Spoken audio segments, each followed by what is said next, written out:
Bonjour les amis. Eh bien, nous voilà à une semaine de Noël. Et je me rappelle quand j'étais jeune gars, là, enfant de grade 2, grade 3, quand on était si proche que ça de Noël, une des questions qu'on se demandait à soi-même, c'est, bon, est-ce que cette année, je vais avoir l'esprit de Noël? Est-ce que je vais avoir ce frisson-là? Et surtout, alors qu'on voyait notre mère décorer la maison, préparer les repas, faire des plans, parler de ce qu'on allait faire, le tout, là, ça commençait à prendre de la vitesse, si je peux dire, une intensité d'anticipation. Eh bien, cette année, bon, nous voilà une semaine de Noël. Et oui, question de préparatif, mais dans une année bien différente. C'est sûr, le calendrier de l'Avent, si nous avions ça, à chaque jour, on soulevait la petite porte, puis on faisait ci, faisait ça. Et là, on se retrouve avec juste 7-8 jours à y aller. Eh bien, préparatif ce Noël. C'est sûr, nous faisons des préparatifs, mais c'est pas la course cette année au magasin. Et c'est pas la course à ceci ou cela pour avoir tout juste bien là, alors que nous allons accueillir, 10, 15, 20, 25 dans la maison. Pas cette année. Mais ça, c'est pas une raison alors pour se dire « Oh, ça va être triste cette année, il n'y aura pas d'esprit de Noël cette année. » Du tout.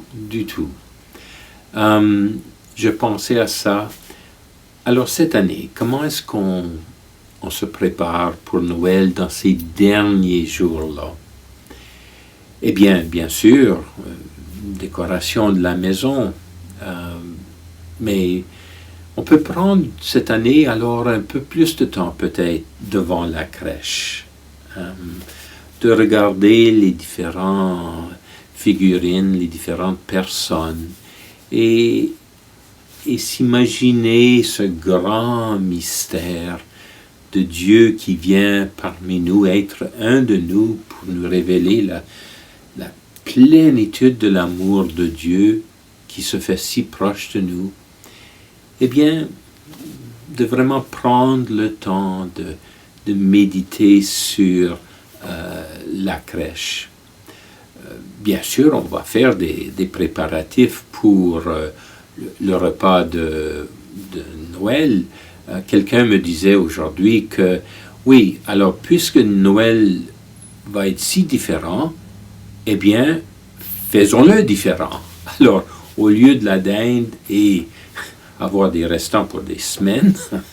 Alors il disait, non, on va faire quelque chose de différent, qui va apporter un goût particulier cette année. On va faire une fondue, ça va être des hors d'œuvre pendant des heures de temps, faire un sushi night. Et faire ça avec la famille, par Zoom, mais où on partage encore le fait d'un repas pris ensemble, mais d'une manière différente. Mais ce qui va être important alors, c'est de préparer pas tellement le repas, les mets, que le moment où on pourra se parler, jaser, rire, chanter ensemble, mais où on se prépare le cœur à peut-être une plus grande intensité, une plus grande intimité dans ce que nous allons vivre ensemble, même si à distance. Dans l'Église, il y a aussi des derniers préparatifs. Il y a dans l'histoire liturgique de l'Église, s'est développé, et ça à partir du VIe siècle, ce qu'on appelait les antiphones O. Alors, c'est des antiphones qui commençaient le chant du Magnificat, donc lors des vêpres, donc lors de la prière de la fin d'après-midi, de commencement de la nuit, là. Bien sûr, c'est la prière que font les moines dans leur monastère, les prêtres, les religieuses, mais de plus en plus, il y a de laïcs aussi qui utilisent cette prière qu'on appelle la liturgie des heures, donc sanctifier la journée par des moments où on s'arrête et on prie. Et dans ces derniers 8 jours avant Noël, de fait du 17 au 23, il y a ces antiphones qui ont des titres du Seigneur. Ô Prince de la paix, ô sagesse, ô étoile. Alors, tous les titres qu'on donne à Jésus par lesquels on s'ouvre à tout ce qu'il veut être pour nous.